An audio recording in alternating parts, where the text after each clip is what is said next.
Hello, everybody! Welcome to Reddit, or Reacting Reddit, where humans react and respond to content on Reddit. Today, I picked a post about Slack, because it's currently trending on Twitter and having problems. Ironically, Slack is today having issues where people's messages aren't showing up and whatnot. But if you haven't heard about Slack, it's a productivity tool, basically, for companies. Basically, anytime you feel like you're wasting time with email, then instead, you should get Slack and start wasting time with Slack because you're going to be wasting less time. Basically, that's what Slack is. It's a replacement for email, but if you don't use it carefully, you're still going to end up wasting a lot of time and getting distracted, right? So let's get into that. Trippy Van Nostrum mentioned how the notifications from Slack are a real productivity killer, and you have to control these notifications so that you're not distracted all the time. And to be honest, this is something you have to control all of your notifications for, not just Slack. Like me personally, my phone's almost always on silent, in a different room. I don't hear it, I'm not near it. And my laptop doesn't have any notifications from anything. I don't get notifications. I choose to check things and then see if I have an email, but I don't think it's good for mental health at all to be constantly reacting and responding to notifications all the time, over and over and over and over again. You're in the middle of something, boom, notification. You're doing something else, boom, interrupted, notification. Doing something else, boom, interrupted. So please, if you're worried about your productivity, control your notifications. Just because F-loads of other people, their phones are dinging all day and distracting them, that doesn't mean you need to live like that shit. You can be more organized. You can be more productive. You don't have to let yourself be controlled by your notifications like all the people surrounding you. You can step above that.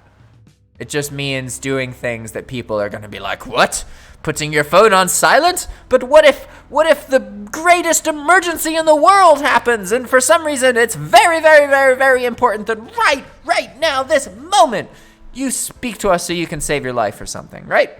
Like, that's what they tell you is going to happen. But then in the reality, over the next 20 years, you're responding to notifications about fucking fluffy cats and shit. It's not important. It is not as important as people think it is. The chance of you missing something that is a huge deal or a huge problem is quite unlikely. And you could argue that, well, they could just call you. If you really want to turn... Hey, hear me out here. What if you turn all your notifications off except phone calls? You know? Because then if you're checking something, it's because you're deciding to check it. You're deciding to check your email. You're deciding to check your Facebook or whatever, right? You're making that decision, which is very important. It's very important. Because if you're not deciding to react to things, then you're just reacting and being controlled completely by the things you're consuming. And you're not deciding to pick. Right?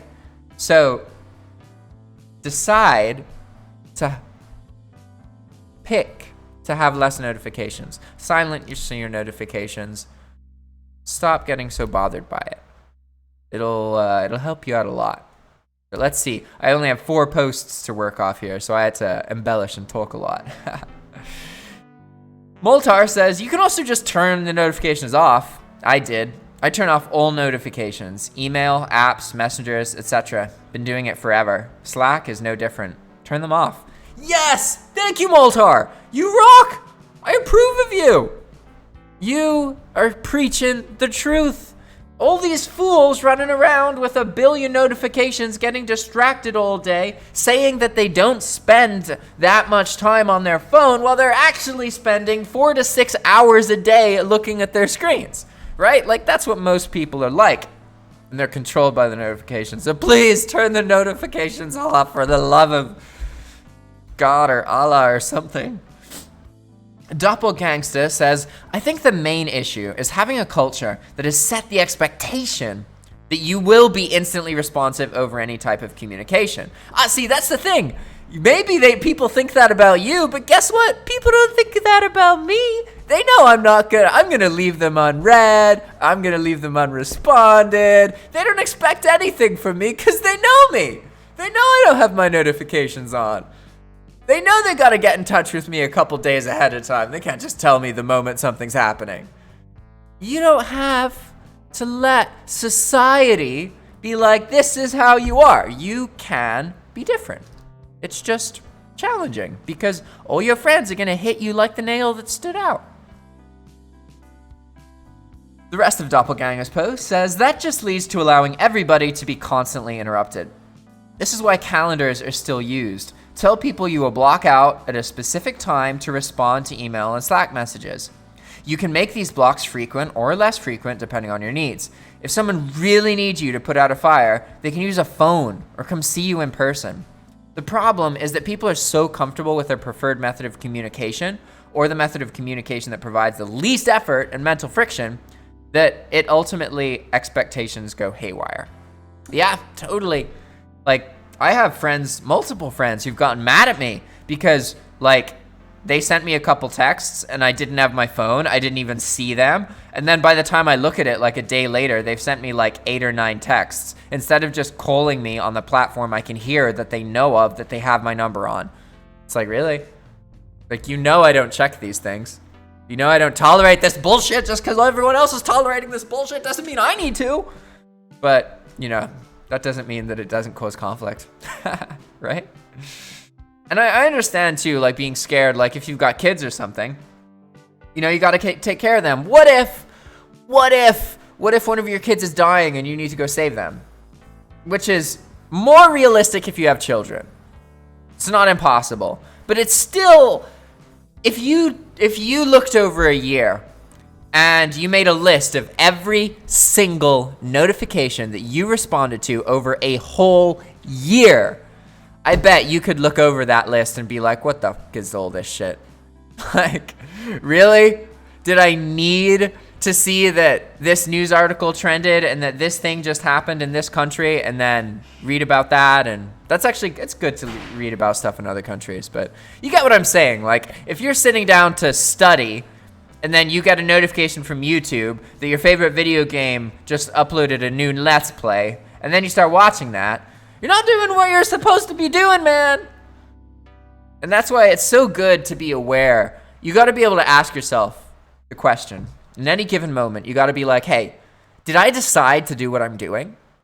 Or am I doing this for some other reason? Like I just randomly saw something that led me to something that led me to doing this. Or am I doing this just because I was doing it?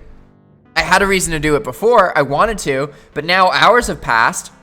I'm not entertained anymore, I'm not interested, I'm just continuing monotonously and boringly. Why am I doing this? Have I made the decision to continue doing this? Or am I just doing this because I was doing this earlier, right? Ironically, you just heard a notification tone because apparently my phone was not off. And here, look at this, notifications even getting in the way of this video about notifications. What a pain, right? What a pain. Moving on. P. Brand Pearls says, on the other side, Slack is huge to my company's workflow. If someone doesn't respond to a Slack of mine, that's sort of hurting my productivity because I'm asking you for information I need to move forward with what I'm doing. The only notification that should be on is if someone directly ats you. And even then, it shouldn't pop up in the corner. Yeah, that makes sense. And see, in a world where a team of people uses Slack and they aren't messaging each other with unnecessary things, like, yeah, Slack notifications are really useful. It's a great way to get in touch with people in your company quickly. However, most people are not very good at filtering out their requests and getting rid of all unnecessary stuff. Most people are going to ask you something because it's convenient instead of figuring it out themselves. Especially if you're a boss. So I personally don't think you can rely on your team members using it effectively, unless you have really good team members or a really small team. but a lot of people work with teams of like 100 or 200 people. And there's always going to be those couple people who are just super chatty and they're always typing. And for some reason, for them, talking and typing doesn't consume energy. And they just want to talk and type, and they don't get why you don't instantly respond. And then if you see their message and don't respond, they get mad at you, and then they tell you they're mad at you before you've even responded. It's absolutely bonkers. The notification world is insane. Absolutely insane. All right, everybody, if you like this video, please drop a like and subscribe to the channel. Also, comment. Let me know what kind of content you want. Do you want something funny? Do you want something about cats? Do you want something about possums? Do you want something about aliens? Do you want something about Twitter? Or something funny, something interesting, something about history? Just tell me. What do you prefer? You listening to this, what do you want? I want to make a video for you. But I can't if you don't tell me what video you want me to make, you know? So, also, if you are interested in making this kind of content yourself, where you use software to browse Reddit, and you find content relevant to current trends, and you make YouTube content by responding, reacting, and talking about the subjects that are shown on your screen through Reddit comments and browsing other people's content. If that's something that interests you, please reach out to us. Go to our YouTube channel, go to the About page, do the business inquiry thing so you can get the CAPTCHA code, do the CAPTCHA, and then send us an email saying hello, because we want to do a Zoom call with you. We are looking for more creators to work with. Thanks for watching. Thanks for listening. See you next time. Ciao.